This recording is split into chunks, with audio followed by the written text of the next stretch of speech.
Okay, let's dive right in. We're going to talk about transforming your relationship with money.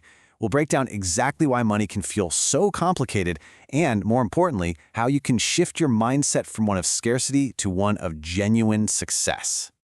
It's a great question, isn't it? I mean, you can be brilliant. You can have all the spreadsheets and financial models in the world and still make decisions that totally sabotage your own goals. So what we're going to show you is that the key to financial success isn't just about the numbers. It's all about mastering the psychology that drives how we behave with our money. So, it all starts with understanding that our financial outcomes, they're often the result of a battle that's being fought right inside our own heads. It's really a clash between two very different internal mindsets. And this is the key distinction we have to grasp. On one side, you've got the scarcity mindset. This mindset operates from a place of fear, that constant nagging feeling that there's just never enough. It forces you to focus only on immediate survival. But on the other side, there's the investor mindset, which sees the world through a completely different lens, a lens of opportunity and long-term growth. And you know what's wild? There's powerful academic research that actually explains why this happens. It's called scarcity theory, and it suggests that the very condition of not having enough creates a kind of mental tax. It literally consumes our cognitive bandwidth, making it incredibly difficult to think beyond the next bill. So this isn't about willpower or not trying hard enough. It's about the very real psychological load that scarcity puts on us. Okay, so if scarcity creates this mental tax, what other invisible drivers are at play?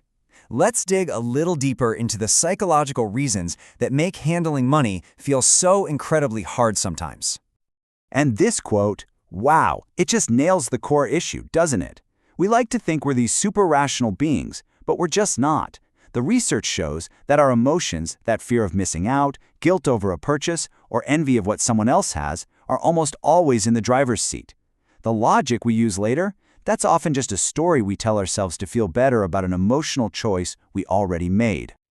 You've probably heard of the famous Stanford marshmallow experiment, right? The classic study on delayed gratification.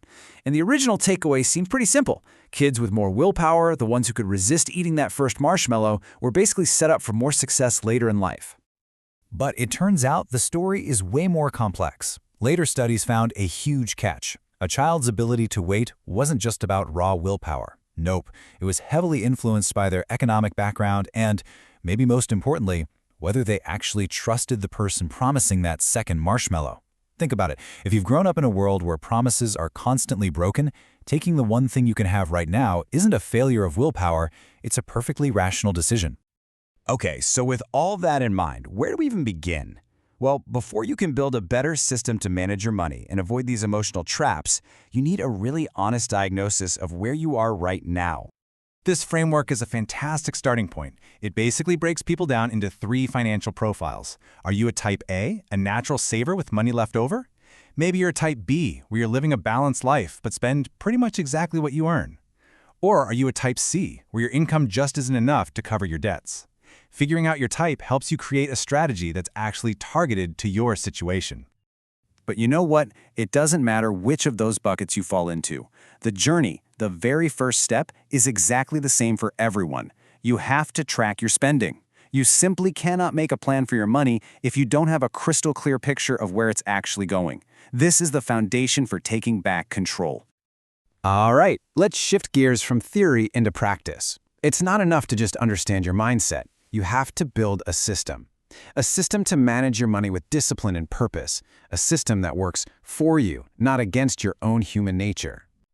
A simple but really powerful framework for this is the 50-30-20 budget. It's so straightforward. 50% of your income goes to your absolute needs, 30% goes to your wants, and a crucial 20% goes directly toward your financial goals, like saving or crushing debt. It gives you a clear, simple roadmap. Building that discipline really comes down to these 4 key moves. We've talked about tracking. Next up is creating that budget, then automating your savings so it becomes effortless, and finally, consciously avoiding any new unplanned debt that can throw you off track. I just love this quote from Dave Ramsey because it captures the mindset shift perfectly. Budgeting isn't about restriction. It's not about feeling trapped. It's about empowerment. It's you telling your money where to go, instead of scratching your head at the end of the month wondering where it all went. And this right here, this is your secret weapon against all those emotional impulses we talked about. It's automation. This is how you outsmart your own brain and bypass the need for constant willpower. When you set up automatic transfers to savings and investments, you make your financial plan the default. You save money without even thinking about it. It's like a cheat code for your finances. And a really powerful way to use that automation is by maxing out your tax-advantaged accounts. I mean, think about your 401k. For 2025, the contribution limit for folks under 50 is $23,500. Automating your contributions to hit that target is an absolute cornerstone of building wealth for the long haul. And don't stop there. The same exact principle applies to IRAs. With a $7,000 contribution limit for 2025, they're another powerful tool you can put on autopilot as part of your system for building a secure financial future. All right, so once you've built that solid foundation, once your system is humming along, you're ready to make the ultimate mindset shift. This is the final act of our journey, moving from a life of consumption, which is often driven by scarcity and emotion, to a life of investment, guided by strategy and patience. You know, the legendary investor Benjamin Graham really said it best. This quote brings us right back to where we started. After all the spreadsheets and budgets and systems, you realize the final boss isn't the market. It's the person staring back at you in the mirror. It's conquering that deep-seated fear that drives the scarcity mindset. That same impulse that makes a kid grab one marshmallow now instead of waiting for two. The greatest challenge really is mastering our own psychology. And that leaves us with one final, crucial idea. Look, the goal isn't to become some emotionless robot. That's impossible. The goal is to build a system that's so robust that it works even when you are feeling fearful or greedy. It's about creating a structure that helps you find clarity. Because in the end, achieving a state of calm, that isn't a luxury, it's the ultimate financial advantage. It is the single greatest asset that lets you see the long-term view and build real, lasting success. So the question to leave you with is, what's one step you can take today to bring just a little more calm to your financial life?